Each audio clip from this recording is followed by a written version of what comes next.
Hello, everyone, and welcome to the Blaze Your Own Trail podcast.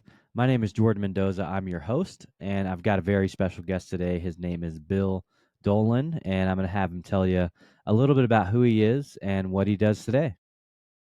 Hey, Jordan. So good to see you again. Well, yeah, just a little brief thing about me. I really grew up in television. Most people define me as a television director. Hopefully, my kids define me as a father. My wife defines me as a husband. And the journey has been incredibly rich from a career standpoint, starting at a local ABC affiliate to working with some of the biggest names in entertainment, and then getting to work with people like you. It's been a blast. It's been filled with adventure. And I think, like everybody's life, there's been moments of absolute wonder and moments that otherwise people would consider tragedy. But all of them has been so good. And the lessons I've learned have changed my life. Love it. Love it. Appreciate you. Thank you for that intro. And yeah, we're going to get into some of these things that have changed your life, some of the things that were hard, some of the things that maybe were unexpected. That's what trailblazing is all about. So, my favorite part of the show, Bill, is we take a rewind and really get context into our guest's story and their journey. And so, what I want to do is really jump back to the formative years, elementary, middle, high school years. So, where were you born and raised? And what kind of kid were you? Were you more into the academics or were you into sports? Did you do both? I'd love just some context on the early years. If you saw the reaction when you said, "Were you into academics?" and I kind of like, wah, wah. Well, I was not an academic genius. I grew up in Portland, Oregon.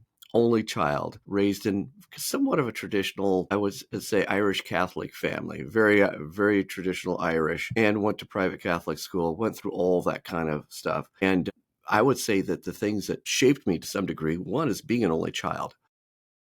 My mom could only have one child. And the idea of being an only child changes you in that the social dynamic that I think people get in families is lost just a little bit. And so instead of experiencing that, I was an observer of it and didn't quite understand what it meant to have those types of family dynamics. To complicate that a little bit, right around second grade, my dad came down with a very rare illness. No one completely understood where it came from, what it was, but bottom line, he was supposed to die. So starting right around second, third grade, it was like, your dad's going to die any minute. Your dad's going to die any minute. And so a lot of us understand the idea of grief from the sense of, I have lost someone or something. But there's something very real about pre-grief when we live a life anticipating the death of something. And that goes from anything from a person to a career to a dream. And grief is real and it can shape you in many unusual ways if you don't know how to deal with it or have not gotten some support for it. And I went through those formative years living in constant grief, being that kid where people would come with casseroles and go, oh, here, it's kind of like when you don't know what to say, you don't know what to do, you don't think you have a solution or whatever, give them a casserole. And I say that kind of jokingly because, I mean, death and pain and all those things are awkward.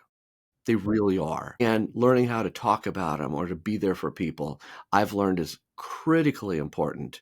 And nothing against casseroles, but I honestly believe that canned tuna fish and noodles are alive today because of uncomfortable, grieving people not knowing what to do. So they give you a casserole. So that was a lot of my growing up years. And then by the time I got into high school, oddly enough, this man that was supposed to die ended up starting to recover. And they thought it was a miracle, absolute miracle. And he started to recover, but I didn't. In fact, what I did is I went through a period of just being so dang angry.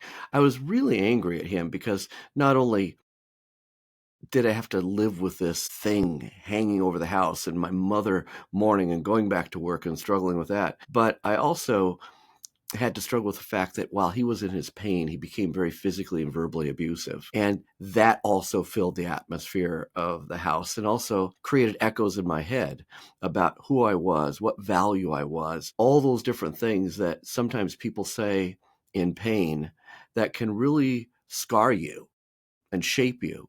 So I started my high school years far from being an academic. I started my high school years in rebellion. I was angry. I was lonely. I was hurt. But I still had these crazy little dreams that were in me. And part of those were around music. So I began playing music and rock and roll and doing some things I shouldn't do with some folks I shouldn't do it with. It exposed me and reminded me that at the deepest part of me that might have gotten lost as a child was an artist who loved to play piano, who loved to play guitar, who wanted to play rock and roll. And of course, with rock and roll, whether you're actually in a band or just singing with a hairbrush in your bathroom, there's that deep desire to be something special, to do something special. And I continued doing that pretty much through high school with mixed results. And I ended up obviously realizing that I wasn't going to be a rock and roll player. I could still play in bars and do things like that. But I got fascinated with media. And that's when I decided to study television.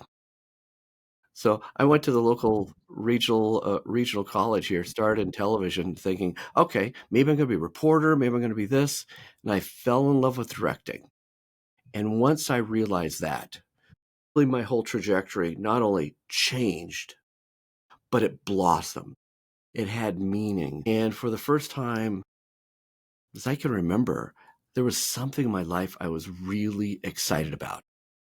That's great. That's great. So, it started with, watching somebody suffer, a lot of pain, hurdles, adversity, anger, and then to joy, which is great. It's crazy just to kind of see the journey that you explain in over a number of years, but ending up being something that is very positive and pointed to a direction of something that you had a lot of passion for, and then you end up you're still doing it to this day, right? Yeah. Which Oh, is yeah. incredible. So what I want to talk about is, along your journey, because again, lots of ups and downs, lefts and rights, things happening around you, and you already said it, it wasn't easy. This was hard stuff to go through. Who were folks that were in your world that you could turn to? Were there people, mentors, coaches, people in your circle that helped you get through some of these situations? It's interesting.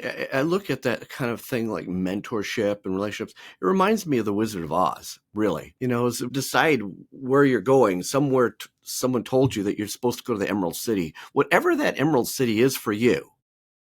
And you start following whatever path someone said, maybe this is where you should go. But the thing about having a dream and even having a soft path, whether it's a golden yellow brick road or just a figurative type of journey, there's always those intersections. And I think that's what either pauses you, and some people are still living at that intersection, just living at that intersection, waiting to figure out whether they go left or right, because their passion for reaching the Emerald City is compromised by their deeper fear of making the wrong decision. And for me, I just maybe is not that smart. I just said, well, let's just keep going. Let's keep going. And so when I was being hurt by the situations at home, there was a 70-year-old woman who lived across the street that was widowed, and she became my best friend. And she became a mentor to me because she talked Yeah. about arts and she talked about life. She talked about God. She talked about spiritual things because even though I went to a religious school, she talked about God like God was her friend, Jesus was her friend type of thing. And of course, as a kid, I thought, well, I suppose you probably should have a relationship with God because you're going to see him pretty quick. But I didn't put it together that you could really have a relationship with the divine. And she was exposing me to that. And she exposed me to organic gardening and all these interesting things. I did have an uncle who he was a dreamer. And I remember my dad did not like him because he thought he just always had his head in the clouds. But it was my uncle that became a pilot. It was my uncle that was building a plane in his garage. It was my uncle that wrote poetry, things like that. And I remember watching his example and taking a little piece of that, the poet, the humorist, the dreamer from that. And then, of course, by the time I got into college, I met a former television director who'd worked in broadcasting for years. And I remember, and I just say this is so important, such a pivotal time because when you go through most of your life kind of pursuing that yellow brick road, so to speak, towards whatever your Emerald City is, you have a lot of doubt. You have a lot of fear. And I remember he was the first one that pulled me into his office once. And he said, I just want you to know, Bill, out of all the people that have gone through our program, because I've worked in this industry a long time, he said, you have a gift. You may be one of the best directors to go through this program. Stuck with me. Yeah, it's huge. So stuck with me to have someone speak life into your dream, someone to speak confidence into your doubt, and someone that also brought definition. Because he could have said, Bill, you're a nice guy. He said, Bill, you make great cookies. He said, no, you're a great director. And he helped define me. And so have there been many past that? Absolutely. I am a product of probably 100 mentors, but that one gave me definition that I no longer had an intersection trauma. Sure. I knew where I was going. Yeah. And then essentially you put full pedal to the metal and, launched, finished school, you start. So let's talk about the start, after you finished school, first company did you know that you wanted to be a director and start working in that career path, or did you want to do something on your own? I'd love just to see what direction you ended up going. Well, I actually did a little backwards because it wasn't like, now I finished school, now it's time to get to work. I was still in college when a friend of mine was working for the ABC affiliate. Actually, he was an intern, didn't have a job there, but he was an intern. And back then, by the way, when I was growing up, ABC, this was before we had 1,000 streaming services and internet and all that stuff. ABC was the cool network, by the way. I mean, they had all the cool shows. It was young, it was hip, it was stylish, it was there. They went through a season of being cool. And for me growing up, I thought that was cool. Here was an intern there. And so he called me one night and he said, hey, by the way, Thursday night they're going to be taping a show. And they said I could bring some friends. I said, what, really? Because I had never actually walked in a television station, ever. I'd been in, studios and student projects and stuff like that. But this is the real deal. He said, can you come over Thursday night? I said, yes, I'll be there. Of course I'll be there. Man, I'm thrilled. And then, of course, I started to think about it. It was like, oh, crud. What if I screw up? What if they think I'm an idiot? What if I make a bad impression? And you flash back to, movies and things like that where someone says, you'll never work in this town again. And I thought, crud, I'm going to be that guy. And I haven't even gotten out of college yet. And I started thinking, what am I going to do? And of course, I went to a person that was filled with sage wisdom for me. And she gave me the best, worst advice I could ever get in my life. And that was my mom. I said, Mom, what do I do?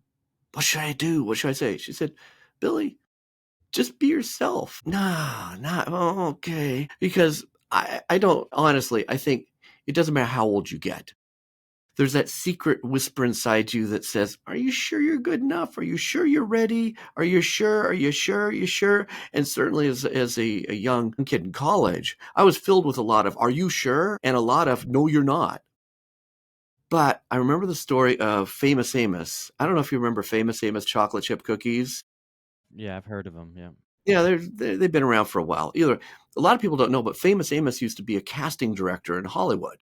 And so he would show up to all the sets with a bag of his chocolate chip cookies. And he'd go, oh, Famous Amos, oh, what are you like? And so that became his signature. Of course, someone then said you should sell them, and he did, and he became a cookie mogul. But I started to think, wait a minute, I make really good chocolate chip cookies. Maybe I could bring cookies. So I made a batch of chocolate chip cookies.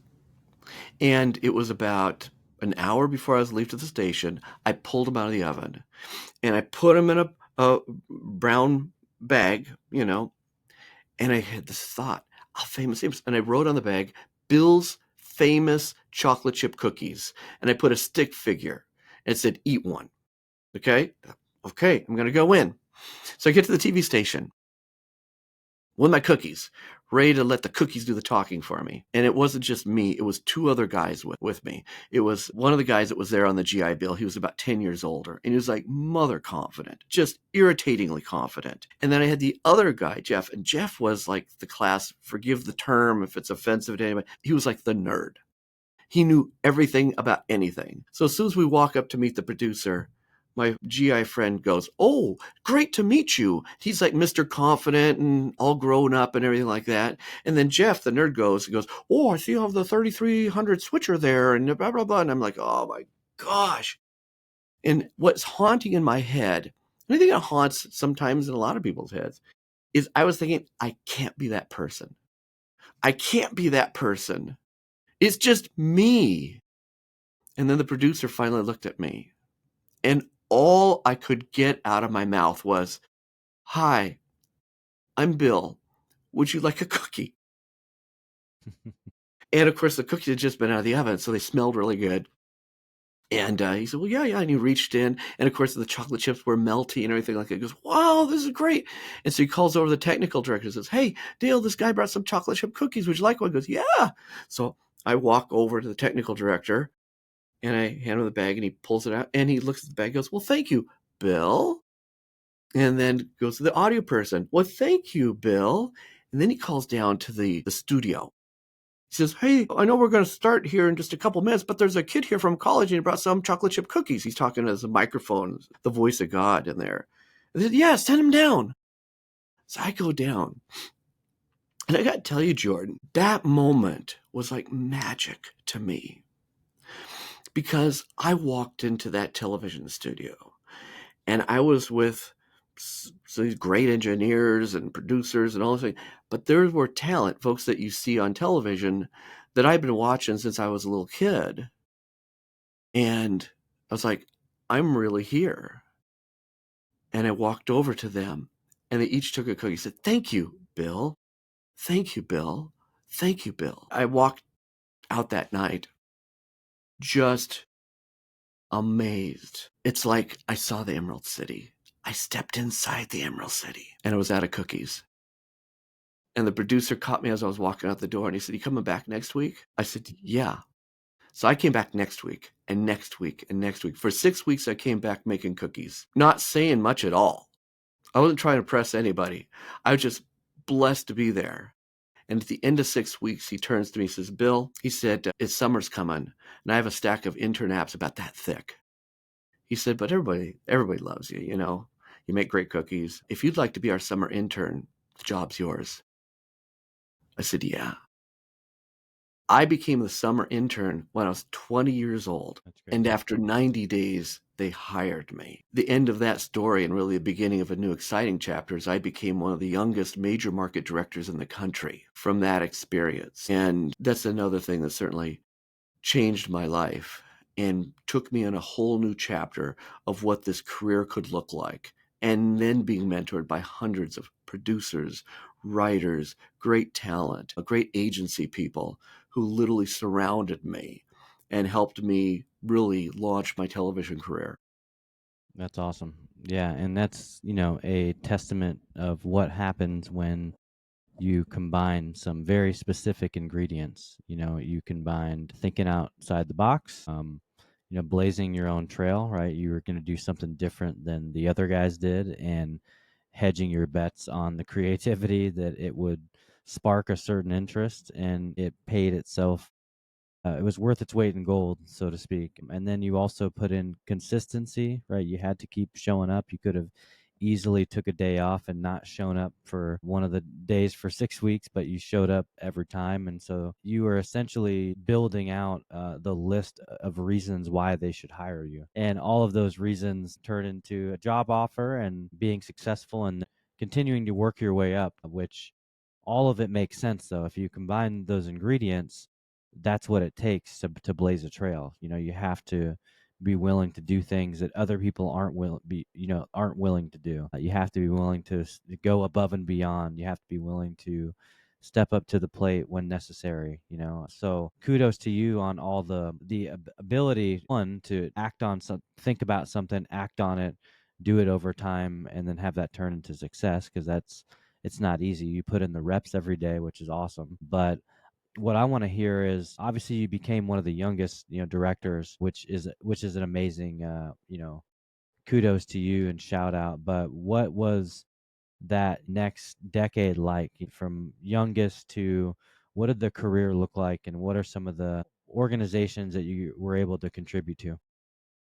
Well, the next season, it's like my life started in a way. Number one, I married my high school sweetheart. Somewhere along the way, we decided we'd like to start a family. My career continued to grow as I started directing more things. And when you start directing more things, that means a lot of live programming, everything from news to sports shows to then pre-produced things, documentary projects. It really broadened the whole realm of broadcast storytelling. And one of the things that did happen along with that was the recognition that being a television director sounds glamorous and sexy and fun. And I would tell you, it is crazy fun. It's filled with adventure. There's never a boring day, but you're not going to get rich as a television director. You could as a producer, an executive producer who's starting a program, doing things like that. But as a director, you're just a piece of the machine. And so my wife and I decided we need to come up with some alternative ways of making money and create some other income so that we can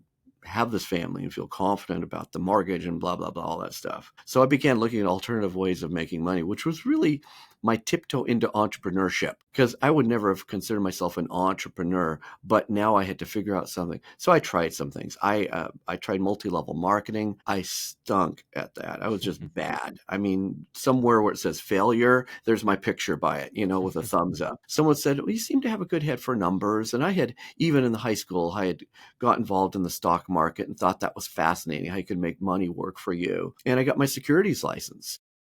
And I did securities license and insurance, things like that. I sucked at that. And I mean bad. It wasn't, because I didn't understand it. It involves sales. It involves sales around something I was not deeply passionate about. So I failed at that. But somewhere along the way, and this is one of the things I think it's important when you talk about blazing your own trail. Sometimes the trail, if you look back, is filled with potholes and sometimes burn marks. Nothing too sexy like, oh, there's a beautiful trail. It looks like this looked like a mess here for a season. But the idea is, where are you now compared to where you were? And have you gathered wisdom along the way? And the wisdom I gained along the way was certainly a little bit about entrepreneurship, about financials, about P&Ls, about balance sheets, about all those different things. And someone came to me while I was out there searching, trying to look for that alternative form of income and said, oh, wait a minute. You're a director, right? I said, yeah. And he said, we produce a lot of these large scale events for our sales teams in this industry. Do you think you could give us some help? I said, well, let me check and see. I had produced live events for television, but not a live event for a live event. And it turns out that everything I learned in television, and it's what I still bring to the table today. And that is, when you're producing something, why are you doing this? What will it take to accomplish it? What are the ingredients? What is the project flow? What are the crew members and teams, technical resources, human resources? What will be the outcome of this? What is the call to action? And what is the journey to completion? And at the end of this, now this might sound strange, but a little secret into the sauce behind Spirit Media is we don't just produce videos. We don't just produce events and provide marketing strategy. I ask my clients right out of the gate, what will happen at the end of this engagement that will make you come running across the room and jump into my arms with joy? What will make you scream and raise your hands in victory? What will make you want to name your children after me? And I press them that way because I think a lot of people do things, whether they're in the production world or the business world, saying, I need to do this next. I need to. And it's great. The trail along the yellow brick road is important. But to ask yourself, what will be that thing that will happen that you'll be able to declare mission accomplished in such a way that it brings you joy and fulfillment and excitement? And I press people to find that because now we go on that journey together. And so when I brought that type of mindset to that first engagement where someone said, could you be a director? It was a game changer because I'd done something for him that he'd never seen before, and he started spreading my name around. That's great. So throughout early in my television career, I had this side hustle that took me around most of the Western United States, a lot in Los Angeles, a lot in San Francisco, a lot in Denver, basically the Western United States, where I began producing live shows for corporations. That's great. And that really was the deep birth of Spirit Media. That was a Awesome. big deal until I didn't realize what my limitations were. And one of the defining moments of my life has not been so much defined by the victories, but defined by deaths. And my first death was when I was so exhausted. We'd had twins, and I just had a moment at a television station where someone ticked me off, and he poked me in the chest. It got physical. I helped him to the floor, and I walked out with my last check. And so this beautiful, illustrious television career, it's almost like there was a break in the road. I couldn't see the road, but there was a tiny trail of bricks called Spirit Media that said, you can continue. It's just not wide and narrow. And this feels like you've lost your identity. It feels like you've lost your security, but the path's still there. And that changed me from being, you're a great director, to maybe you're a failed director. And it was the death of that career that brought birth to a new season of opportunity for me. What was it like? You walk out knowing it's the end, and you're knowing that you're essentially going on your own, from salary to commission, essentially. So what is what's the first thought? Was it scared? Was it happy? Was it angry, sad? What was the emotion that you left with? And then what did that turn into, come to the end here? The short answer is yes. I was angered, I was sad, but I also was thrilled because I hadn't realized how much I had turned what was a dream, and I had accomplished most of my dreams in the live broadcast space, into a real burden. And I think a lot of us, we just keep going more, more, more, more. And that's what I was doing. I was physically exhausted. I was emotionally exhausted. My wife had just given birth to our third and fourth child. They were twins, in case anybody's trying to figure that one out. And I felt all those things. I also felt like I needed to go back to my high school sweetheart, my wife, the mother of these four children, and say, I apologize for not minding this whole ecosystem better. I let things get out of control. And I could even say that I let my career become a mistress, totally consumed by it. And I don't know how we're going to do this, but I'm going to figure this out. We both had a time of grief, a little excitement, and a lot of prayer. And it launched us on the greatest growth period, one of the greatest growth periods of my life. That's amazing. Yeah, and what I want to get as we're, coming to close here, Bill, I know that there are people out there that are going to listen to this, and whether they have aspirations to be just a business owner, a writer, a director, a producer, you never know. They may want to accomplish one of those things. Um, as these folks are getting started, running towards this dream, what would some maybe 3 tips be to actually having it come to fruition? And I know it's not easy just to pick three because, as we've heard in your story, it goes so many different ways and turns into things we didn't expect. But what would maybe a few of them be? Well, for me, those things, there's a lot, obviously, but those things became clear, not only with the death of my career, but eventually me dying. And in 1999, on a flight to Nashville, my heart abruptly stopped. And the short version is I had a very profound after-death experience. And it was in that moment and the years after that, and even to today, having a moment like that, a profound moment, all of a sudden means all the insignificant things kind of fall away.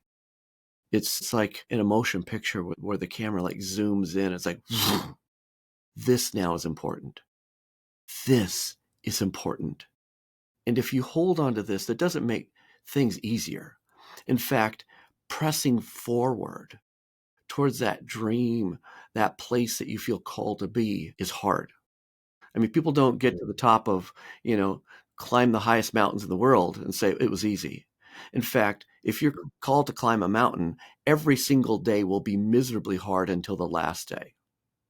Yeah. That's just all there is to it.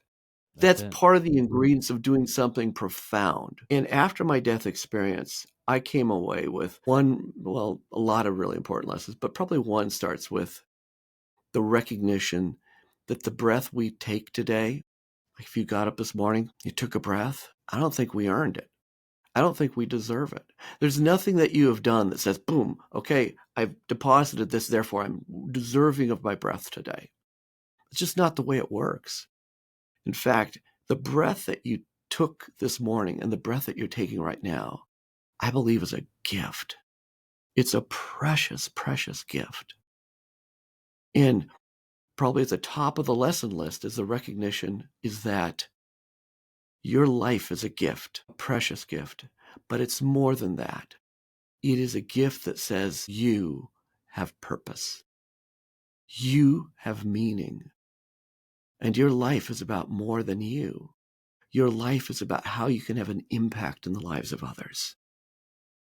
And so going to that next step, recognizing that you have purpose, is to say, how can I bring purpose and life to others? How can today, and it doesn't have to be profound, we talk about climbing mountains, but sometimes climbing a mountain can be giving someone a smile, giving someone a word of encouragement, of giving someone a hug when they're hurting, or even giving people space when they're processing.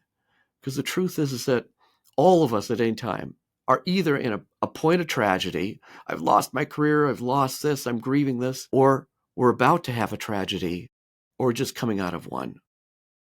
We all walk through a period of life when we are experiencing things that stretch us and hurt us, but also grow us. Be that person that helps yourself grow. Be that person that helps others grow.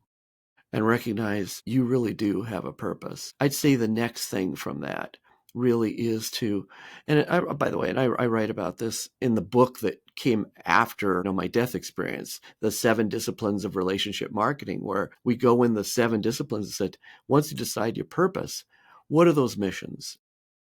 Now, a lot of people talk about goal setting. You need to go out and goals, set your goals, especially towards the beginning of a season. Got to set your goals. But I want to tell you, the best way to have a most powerful goal is every goal is attached to a mission that serves your purpose. If you have an isolated goal out there, like, oh, I want to lose 20 pounds, I want to lose it like, maybe 10 pounds. That sounds good and there's value to it. But is there a mission tied to it? And is it purposeful? So if you walk away from recognizing your breath, recognizing that purpose, deciding what are the missions I must live, and then attaching the goals to that, that flow is the yellow brick road that really leads to not just living purposefully, but living in a state of fulfillment. And that would be my prayer for anybody. We could talk about success, we could talk about money, a lot of ways we measure stuff. But in the deepest sense, my prayer for anybody that watches this, any friend, anywhere, recognize your life has value, live on purpose, and make sure that as you're doing that, you're leaving a legacy. Because every breath you take is also a building block into the life of others. And those would be my big Love it. 3. There's Love it. 100 more after that. Yeah, But I love it. if you Appreciate do that. that, that changes everything. It really does change everything. Love it. Yeah, I agree. Having value, having purpose, and living a life for legacy. What can you pass down? What's going to be around when long after you're gone, and being a servant leader as well. Serving other people, helping people. So, hey, I appreciate you sharing your story, your journey, your words of wisdom. It's been an honor having you on. I do want you to share where's the one place people need to go to reconnect with you after the episode, because I know a lot of folks, we're definitely going to put the link to your book in the show notes, but where's the one place you want people to go to get in touch with you, Bill? Well, probably easy if you want to get direct touch with me, go find me on LinkedIn and DM me. I'm very accessible on LinkedIn. Perfect. And if you want to know about the agency, we're spiritmedia.com. If you want the book, it's 7drm.com. Talks about how my life was profoundly changed, and I believe it has the secrets to change your life. Love it. Well, hey, I appreciate you again coming on, taking time out of your busy schedule, and keep blazing your own trail, my friend. You are a true trailblazer, and we appreciate you coming and sharing your story. Thanks, Jordan. Love you. I appreciate you so much. Yes, Thanks sir. for having me. Likewise. My pleasure.